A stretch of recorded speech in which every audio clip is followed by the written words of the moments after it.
Halo semuanya, selamat datang kembali di kelas online One Little Step. Dengan kelas kita kali ini adalah terkait dengan manajemen proses bisnis yang sudah memasuki bab keempat, teman-teman.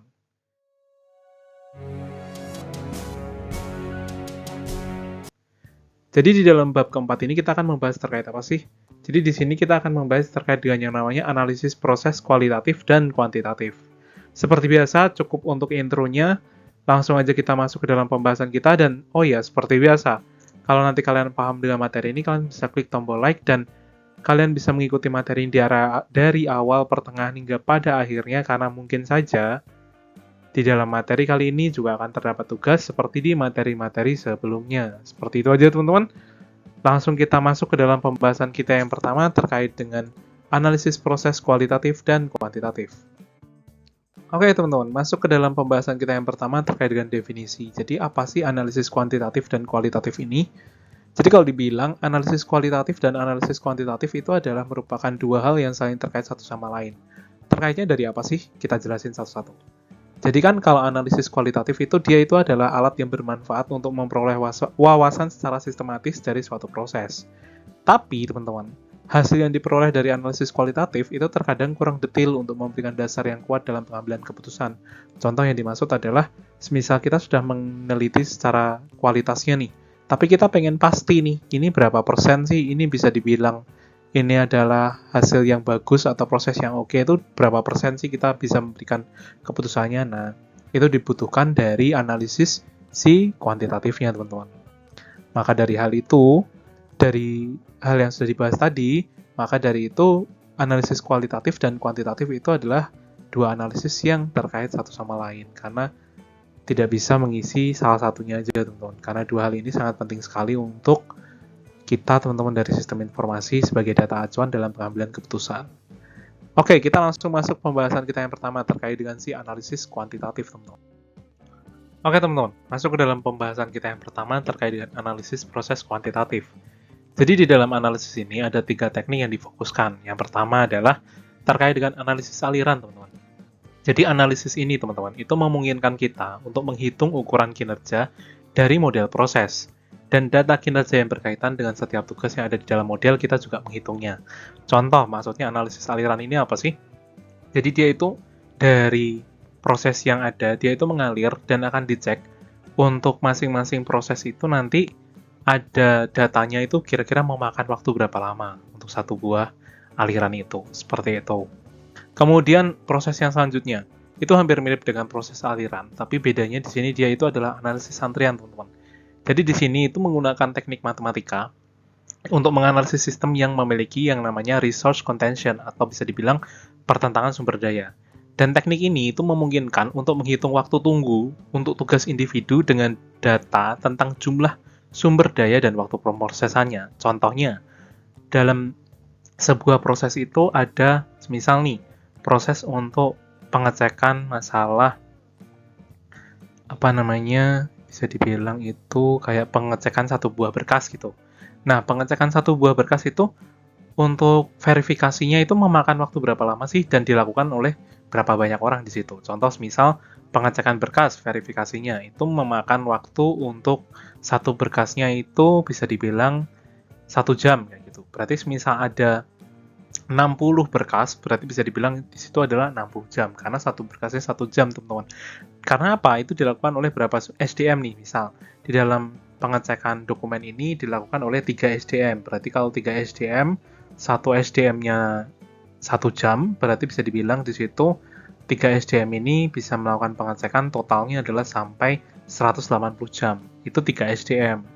Tapi itu kan total secara 3 SDM ya, tapi kan kalau secara totalnya sebenarnya 1 SDM itu kan 60 jam, seperti itu. Nah, itu yang nanti akan dihitung dari si nilai analisis antrian ini. Sorry, bukan nilai. Dari teknik untuk analisis kuantitatif yang antrian ini. Jadi masing-masing itu nanti ada rumus matematikanya untuk digunakan menghitung, teman-teman. Masing-masingnya itu nanti memakan waktu berapa lama di masing-masing proses. Kemudian yang selanjutnya, untuk analisis prosesnya yang selanjutnya adalah simulasi. Di sini dia itu merupakan salah satu teknik yang paling populer dan didukung secara luas untuk analisis kuantitatif dalam model proses, teman-teman. Karena di dalam simulasi itu, ide penting yang mendasarinya adalah penggunaan simulator proses yang digunakan untuk menghasilkan sejumlah besar Contohnya adalah hipotesis dari suatu proses, menjalankan selangkah demi selangkah, dan merekam setiap pelaksanaannya. Dari simulasi itu outputnya apa sih? Dia itu mencakup log simulasi serta statistik waktu siklus, rata-rata waktu tunggu, dan rata-rata pemanfaatan SDM. Bisa dibilang, dia itu merupakan gabungan antara aliran dan juga antrian teman-teman di dalam simulasi ini. Tapi juga ada langsung keterangannya nih, untuk outputnya nanti berapa lama, masing-masing prosesnya berapa lama, seperti itu jelas dalam proses simulasi. Nah, kita langsung lanjut untuk analisis proses yang selanjutnya terkait dengan analisis proses kualitatif. Oke, pembahasan kita yang selanjutnya adalah terkait dengan analisis proses kualitatif. Jadi di sini ada beberapa prinsip dan teknik dasar dari analisis proses kualitatif. Yang pertama itu adalah dua teknik untuk identifikasi langkah-langkah yang tidak perlu dan juga sumber pemborosan. Teknik ini itu disebut juga dengan yang namanya analisis nilai tambah dan juga analisis pemborosan, teman-teman. Kemudian untuk yang kedua tekniknya adalah untuk mengidentifikasi dan mendokumentasikan masalah dalam proses dari berbagai perspektif dan menganalisis akar penyebab masalahnya. Langsung aja kita masuk ke dalam pembahasannya biar kalian langsung paham. Oke teman-teman, masuk ke dalam pembahasan kita yang pertama terkait dengan analisis nilai tambah. Jadi di sini analisis nilai tambah itu merupakan teknik yang bertujuan untuk mengidentifikasi langkah-langkah yang tidak perlu dalam suatu proses dengan tujuan untuk menghilangkannya.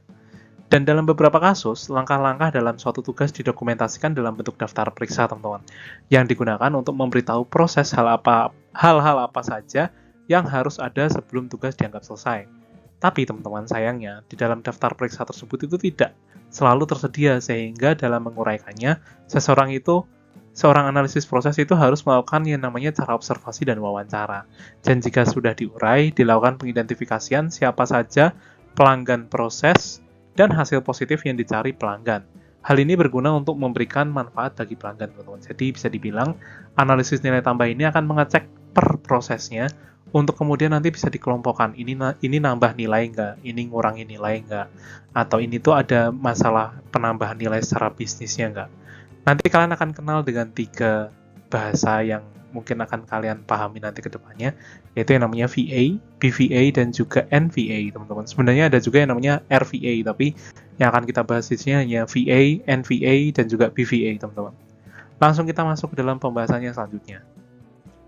Oke, dalam analisis nilai tambah itu, teman-teman, ada beberapa langkah-langkah yang dibagi menjadi beberapa. Yang pertama, itu yang namanya langkah value adding. Kemudian juga business value adding, dan juga yang namanya NVA, non-value adding. Ini seperti apa? Langsung masuk ke dalam pembahasan selanjutnya. Oke teman-teman, masuk ke dalam pembahasan kita terkait dengan VA atau value adding.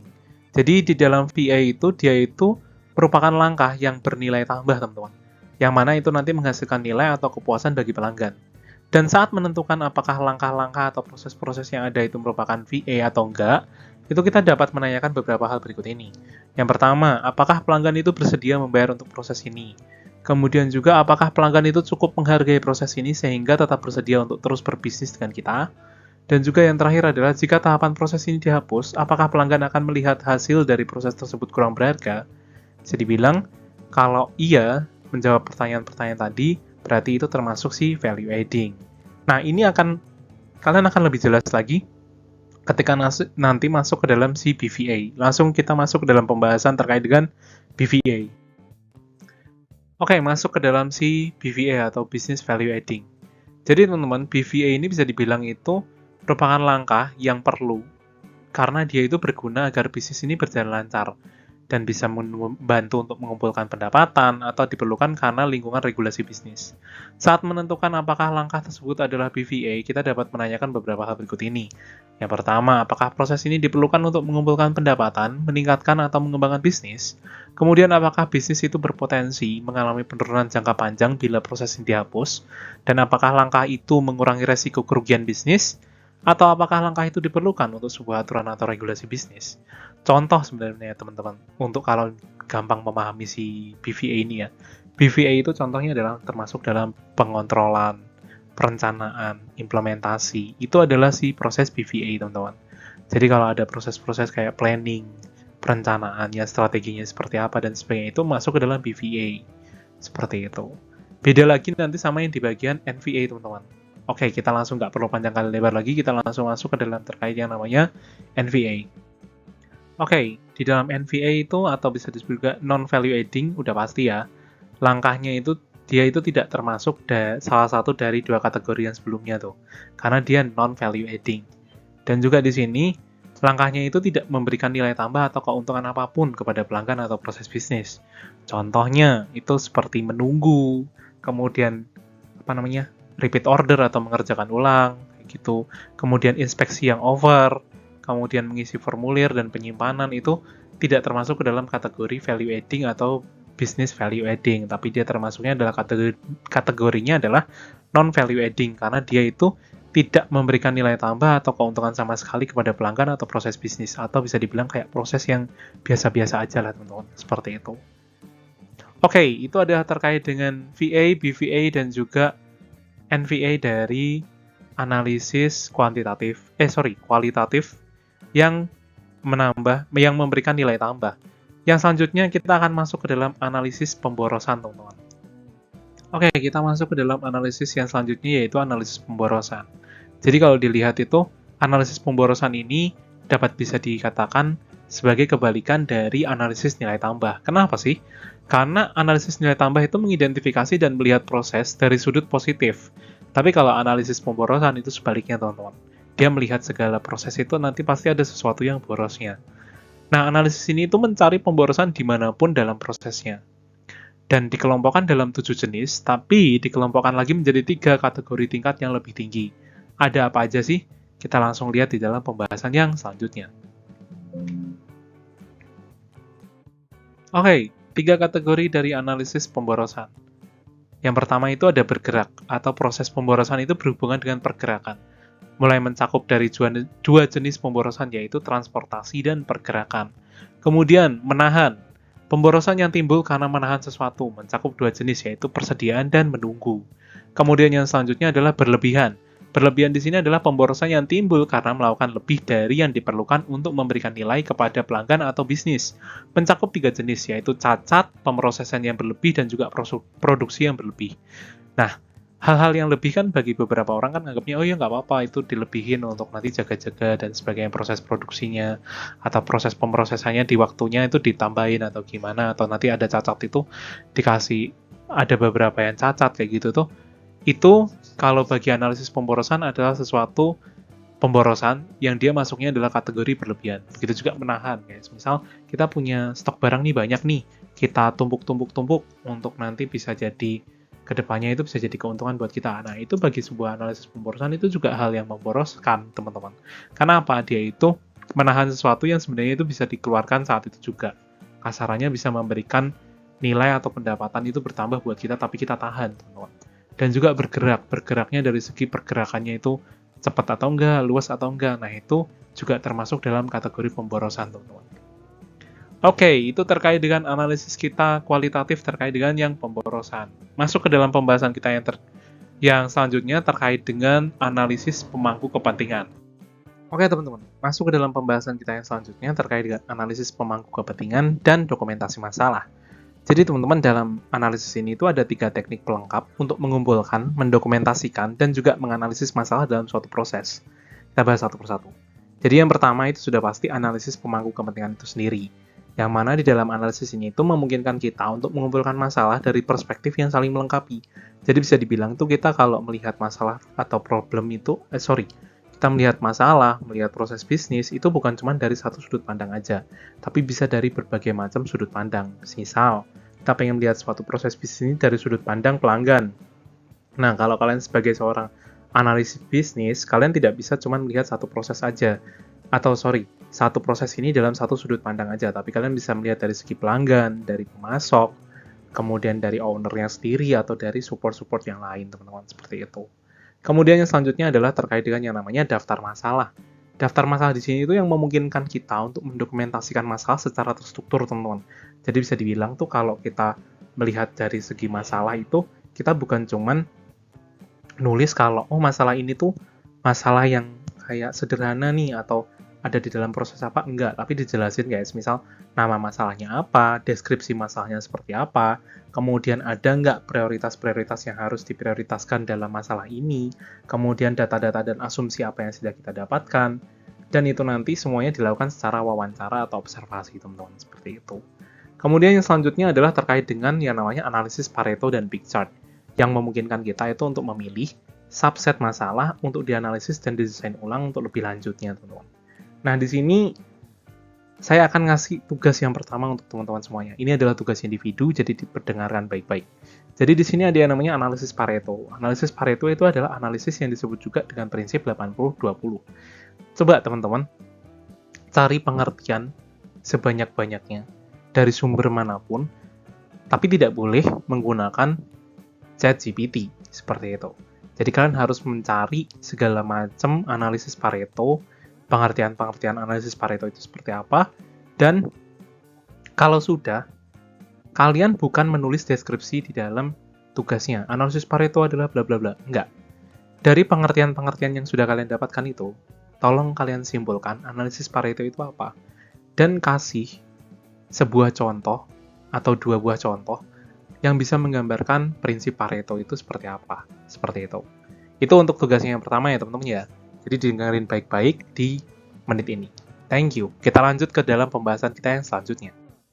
Oke teman-teman, masuk ke dalam pembahasan kita yang selanjutnya terkait dengan yang namanya analisis akar penyebab atau bisa disebut juga root cause analysis. Jadi root cause analysis ini apa sih? Dia itu merupakan serangkaian teknik untuk membantu analis itu mengidentifikasi dan juga memahami akar penyebab masalah atau peristiwa yang tidak diinginkan. Dan biasanya itu digunakan untuk menganalisis akar permasalahan umum seperti analisis kecelakaan di perusahaan manufaktur atau analisis penyebab terjadinya cacat produk.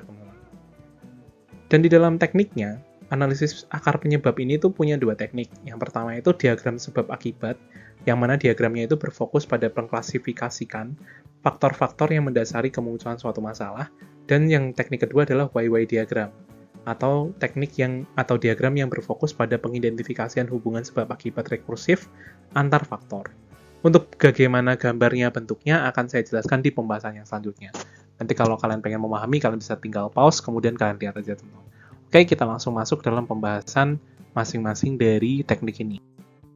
Oke teman-teman, ini adalah contoh dari diagram sebab akibat. Jadi di sini itu dilihat dari isunya apa, alat ditolak saat dikirim. Kemudian di sini faktor penyebabnya apa, ada dari pengukurannya, kemudian milieu, man, method, mesin, dan material. Ini tuh measurement, material, mesin, milieu, sama man, dan juga method ini, itu adalah ini adalah poin-poin yang digunakan untuk diagram sebab akibat itu bisa terjadi analisisnya seperti ini teman-teman. Jadi ada pengklasifikasian masing-masing untuk bisa mengukur kenapa sih faktor penyebabnya apa sih, dan itu muncul-muncul semuanya seperti ini. Oke, ini terkait dengan si diagram sebab akibat. Lanjut ke dalam pembahasan yang selanjutnya terkait dengan YY diagram. Oke teman-teman, masuk ke dalam gambar yang selanjutnya yaitu contoh dari YY diagram itu seperti apa. Seperti ini gambarnya. Memang terlihat lebih simpel, tapi kalau ditanya sebenarnya sama aja sih. Jadi dia dari isu apa, kemudian nanti berkembang ke faktor yang berkontribusi, kemudian dari masing-masing faktor yang berkontribusi muncul faktor-faktor yang lain, sampai nanti dapat di ujung akhirnya alasan sebenarnya dari isu masalah ini itu apa. Kayak gitu teman-teman. Itu terkait di gambar YY diagram. Kalau tadi bedanya YY diagram, kalau dari sebab akibat itu tadi ada man, measure, dan sebagainya, kalau di dalam YY diagram ini langsung diteliti terkait dengan ini ada isu ini, faktornya yang menyebabkan ini. Kenapa faktor ini bisa muncul? Dipecah lagi, dan seterusnya. Seperti itu. Oke, itu terkait dengan yang namanya YY diagram. Kita langsung lanjut ke pembahasan yang selanjutnya. Pembahasan kita yang selanjutnya adalah thank you dan any question. Kalau tidak ada yang dipertanyakan, sebelumnya saya ucapkan terima kasih sudah mengikuti ini dari awal, pertengahan, hingga pada akhirnya. Dan juga tadi kalau kalian mengikuti dari awal, pertengahan, hingga pada akhirnya, kalian akan menemukan adakah tugas atau tidak di dalam materi saya. Kalau ada, nanti langsung dikerjakan. Untuk classwork-nya nanti akan saya buka langsung. Kalian langsung bisa ngisi sesuai dengan ketentuan tugasnya yang ada. Dikerjakan semakin lebih cepat, semakin lebih baik, agar kalian juga bisa segera mengerjakan kerjaan kalian yang lainnya, teman-teman. Seperti itu. Oke, kalau tidak ada yang ditanyakan, cukup sampai di sini untuk kelas online kita bab keempat terkait dengan manajemen proses bisnis, bab analisis kuantitatif dan kualitatif. Selamat bertemu di kelas yang selanjutnya. Terima kasih sudah mengikuti awal, pertengahan, hingga pada akhirnya. Udah saya ulangin berapa kali nih kata-katanya ya teman-teman ya. Oke, gitu aja teman-teman dari saya. Thank you. Jangan lupa kalau nanti kalian paham dengan materi ini, kalian bisa klik tombol like, dan juga kalau kalian tidak ingin tertinggal update-update terbaru dan sebagainya, kalian bisa klik tombol subscribe, nyalain loncengnya teman-teman. Thank you. Itu aja dari saya. Sampai bertemu di kelas. Kalau ada yang ditanyakan, kalian bisa tanyakan aja langsung pada saya atau di kelas langsung teman-teman. Kayak gitu. Terima kasih.